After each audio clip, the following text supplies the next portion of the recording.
Alors bonjour, maintenant comme c'est devenu l'habitude, je vais vous faire le point sur la tenue du conseil exécutif qui s'est réuni ce jeudi 30 novembre, et je le fais en tant que porte-parole du conseil exécutif. Mais je dois à la vérité de dire qu'à la demande du président Marie-Jeanne, j'ai présidé cette séance parce que le président Marie-Jeanne se trouve au moment du conseil exécutif.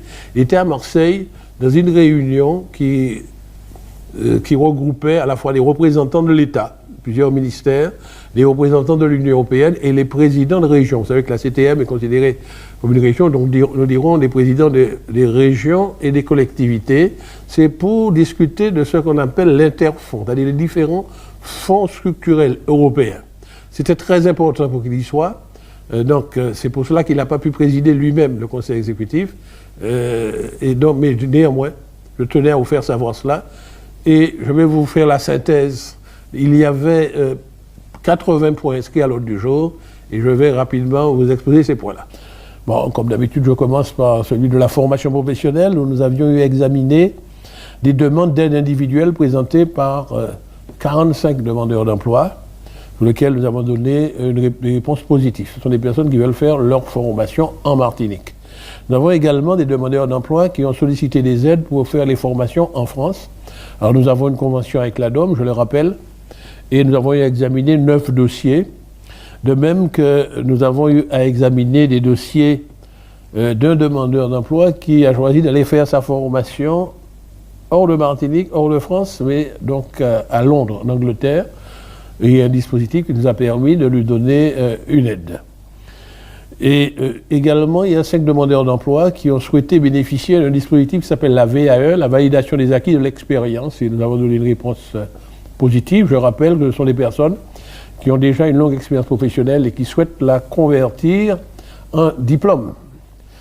Et puis nous avons examiné un dispositif qui est prévu par la loi et que chaque région, donc maintenant la CTM, doit mettre au point, c'est ce qui s'appelle le service public régional d'orientation tout au long de la vie, le SPRO, que nous faisons avec des partenaires.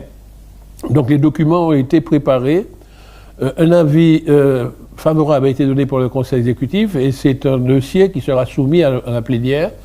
Et le service public va regrouper à la fois les services de l'État qui s'occupent de l'orientation, ceux de l'université pour les étudiants et ceux de la CTM également, ceux de la DIET, c'est-à-dire l'ancienne direction du travail. Donc nos services ont travaillé en commun là-dessus et nous aurons à valider ce document à la séance plénière. Dans le domaine routier, alors nous avons fait le point sur les réponses qui peuvent être apportées aux Pierrotins et aux Préchotins qui s'étaient plaints qu'à chaque inondation, nous avions le gué submersible de la rivière des Pères qui devenait infranchissable pendant plusieurs heures. Donc des études ont été faites et nous avons plusieurs scénarios qui ont été examinés et le conseil exécutif a opté pour une des options et ces options seront soumises en plénière, à la prochaine plénière, pour qu'un choix définitif soit fait, pour nous permettre d'aller jusqu'au bout des études, puis ensuite la construction d'un ouvrage qui permettra d'assurer la continuité de la circulation, tant pour les personnes que pour les véhicules, par tout temps, entre Saint-Pierre et Prêcheur. Donc c'est un projet qui progresse. Dans le domaine du social, nous avons eu à examiner plusieurs dossiers, en particulier les dossiers pour alimenter le budget du Fonds de solidarité pour le logement. Alors c'est un fonds qui est alimenté par plusieurs partenaires, donc la CTM porte l'essentiel du financement, mais également des entreprises ou la CAF également qui porte les financements. Donc nous en avons débattu au conseil exécutif et ce sera examiné également dans la plénière.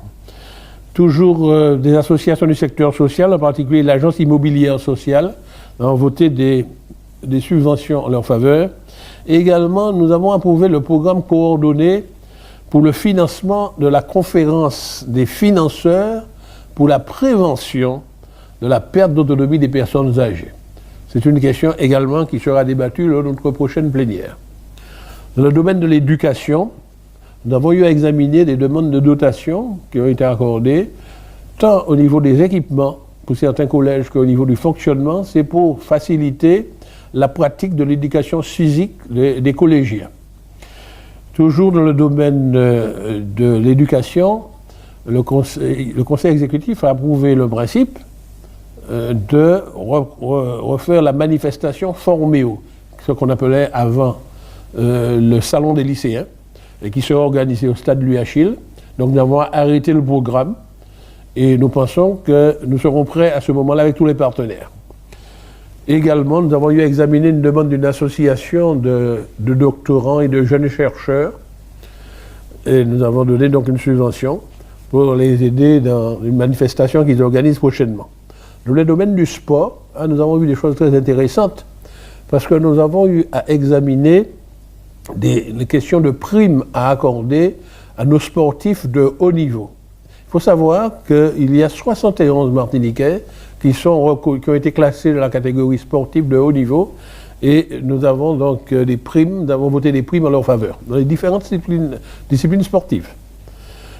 Également, nous avons examiné pour des sportifs qui sont des champions du monde dans certaines disciplines et qui ont besoin d'un financement pour financer leur saison.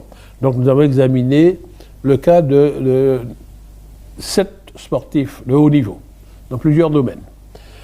Et puis, nous avons décidé de renouveler le dispositif cadre pour la récompense des clubs champions de Martinique dans le domaine du football.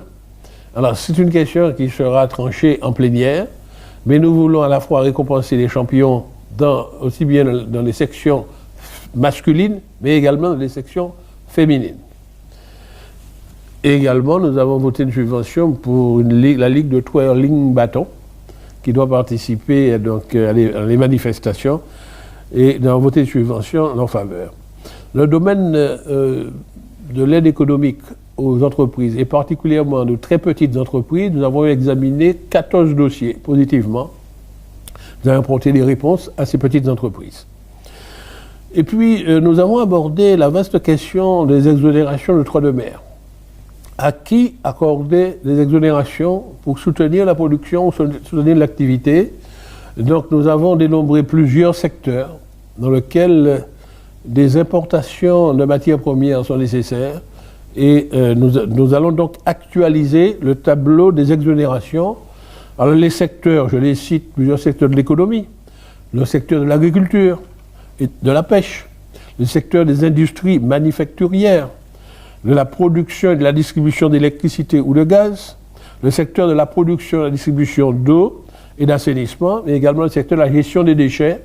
Donc il y a tout un tableau qui sera donc présenté en plénière, validé pour permettre de soutenir ces secteurs de production par des exonérations de droits de mer.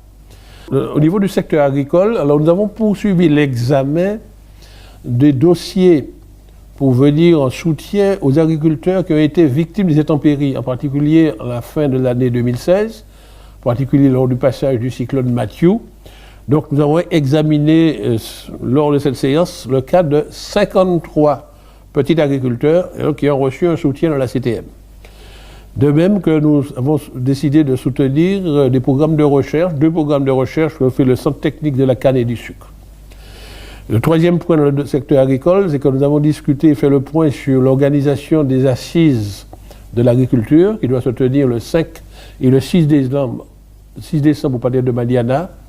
Et le conseil exécutif a retenu le principe d'inviter 2 représentants de la Caraïbe, de l'OSIS, qui interviennent dans le secteur agricole, en particulier le ministre de l'Agriculture de Saint-Vincent et les Grenadines, mais également un haut fonctionnaire de l'OSIS. Donc, ils seront les invités de la CTM à ces assises. Dans le domaine des transports, nous avons eu à examiner 2 choses. D'abord, la question des cessations d'activité pour les taxis et les cars de grande ligne. Il fallait bien ajuster la liste des candidats à la cessation d'activité. Donc, ça a été fait. Mais également, l'autorité unique de transport, qui est maintenant mise en place, a souhaité faire des études pour l'extension des lignes maritimes vers le nord jusqu'à Saint-Pierre, parce qu'actuellement on arrive jusqu'à déjà 15 pilotes, jusqu'à Saint-Pierre et voire jusqu'à Grand-Rivière, et dans le sud, à partir de Trois-Îlets, vers les Anses d'Arlay, voire jusqu'au Marais. Et le Martinique Transport a souhaité signer une convention avec la CTM, donc qui s'appelle un groupement de commandes, pour que ce soit les services de la CTM qui pilotent ces études-là. Donc cette question sera présentée en plénière, puisqu'il y aura donc l'approbation, j'espère, de la plénière pour que ces études soient faites par la CTM pour le compte de Martinique Transport. Nous avons examiné un dossier pour le cadre de la gestion des fonds européens, et c'est un dossier important. C'est un atelier chantier d'insertion mené par l'association La Sautet pour l'initiation au métier du monde rural. La Sautet. Ce dossier sera présenté à la prochaine plénière avec un avis favorable du Conseil exécutif. Enfin, dans le secteur de logement, nous avons examiné toute une série de dossiers de demandes de garantie portées par des bailleurs sociaux, que sont la CIMA ou Ozanam. Et cette garantie, c'est pour réaliser des constructions de logements sociaux, soit des logements très sociaux ou des logements locatifs sociaux. Et il y en a pour 351 logements qui seront construits sur le territoire de 3 communes, Fort-de-France, Saint-Joseph et Sainte-Marie. Voilà, en synthèse, les dossiers que nous avons examinés durant le Conseil exécutif du 30 novembre. Merci et à la semaine prochaine.